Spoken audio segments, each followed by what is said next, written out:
Hello అండి, అందరికీ నమస్కారం. ఈరోజు నేను గుల్ల మైసూరుపాకు చేస్తున్నానండి. కొలతలతో సహా చెప్తానమ్మా మీకు.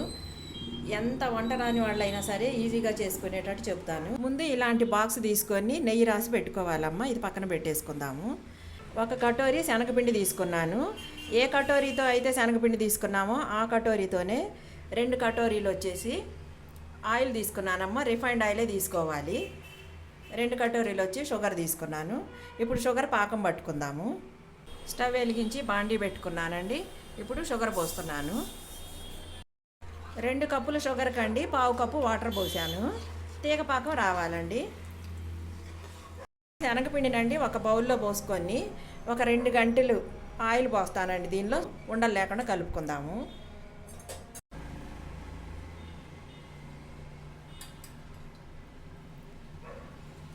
చాలకపోతే ఇంకొక గంట పోసుకుందామండి. ఉండలు లేకుండా అండి చక్కగా ఇలా కలుపుకోండి. చూడండి చక్కగా సలివిండిలాగా ఎలాగ వచ్చేసిందో. ఒక 2 నిమిషాలు ఇలా అనుకున్నారు అని అంటే ఉండలే ఉండవు. ఆయిల్ అండి ఒక స్టవ్ మీద పెట్టాను. ఇది కూడా మంచిగా హీట్ అవ్వాలి కదండి. ఇప్పుడు ఈ పాకం కూడా అవుతుంది. తీగ పాకం అయితే రావాలండి. చూడండి చక్కగా తీగపాకం ఎలాగొచ్చిందో. ఇక ఇప్పుడు శనగపిండి మిశ్రమాన్ని పోసేసుకుందాం దీనిలో.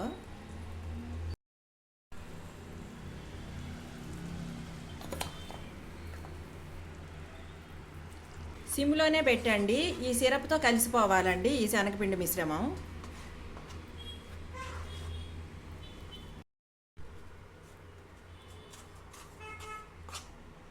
చూడండి ఇలా ఉండలు లేకుండా తిప్పుకోవాలండి బాగా కలిసిపోయే వరకు. కొంచెం బుడగలు వస్తాయి కదండి, అప్పుడు వేడి నూనె దీనిలో పోసుకుందాము. కొద్ది పోసుకుంటా మళ్ళీ కలుపుకోవాలండి. ఆ నూనె అంతా పీల్చిన తర్వాత మళ్ళీ నూనె పోసుకోవాలి. చూడండి ఇలా బుడగలు వచ్చేస్తున్నాయి కదండి. ఇప్పుడు ఒక 2 గంటలు వేడి నూనె పోస్తున్నానండి.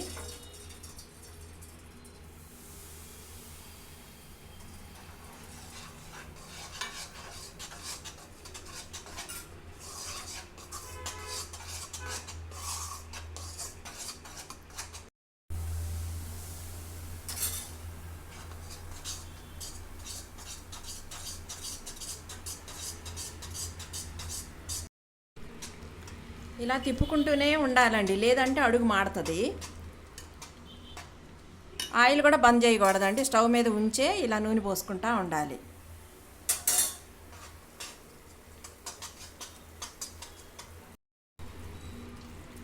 చూడండి ఇక ఆయిల్ పీల్చుకోవటం లేదు, అయిపోయిందండి. ఈ బాక్స్లో పోసేసుకుందాం. ఇప్పుడు వెంటనే పోసేసుకోవాలండి.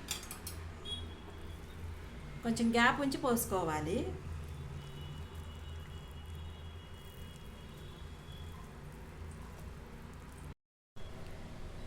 యాలక పొడి మీ ఇష్టమైతే వేసుకోండి, నేనైతే వేయటం లేదు.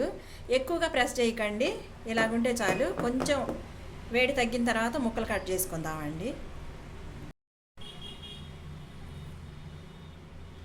కొద్దిగా గోరువెచ్చలుగా ఉన్నప్పుడు ఇలా కట్ చేసుకోవాలండి. పూర్తిగా ఆరిన తర్వాతే ఒక ప్లేట్లోకి తీసుకుందాము.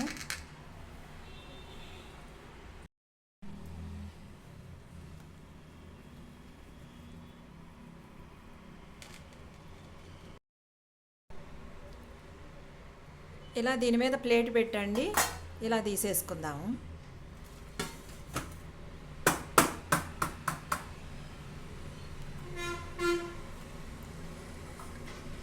చూడండి ఎంత చక్కగా వచ్చిందో.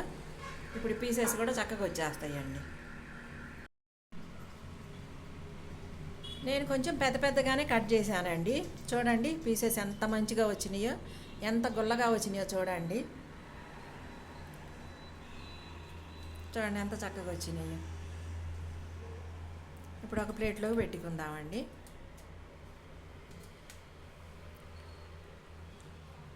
నేను పెద్ద పీసెస్ కట్ చేశాను. మీకు ఏ సైజులో కావాలంటే ఆ సైజులో కట్ చేసుకోండి.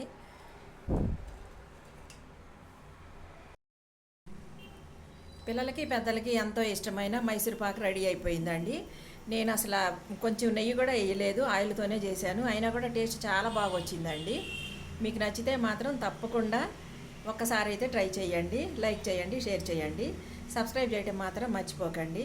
నేను సాయంత్రం కూడానండి క్విజ్ పెడుతున్నాను, 5 గంటలకు పెడుతున్నానండి. అది కూడా చూసి కొంచెం సపోర్ట్ అయితే చేయండి. మరొక వీడియోతో కలుసుకుందామండి.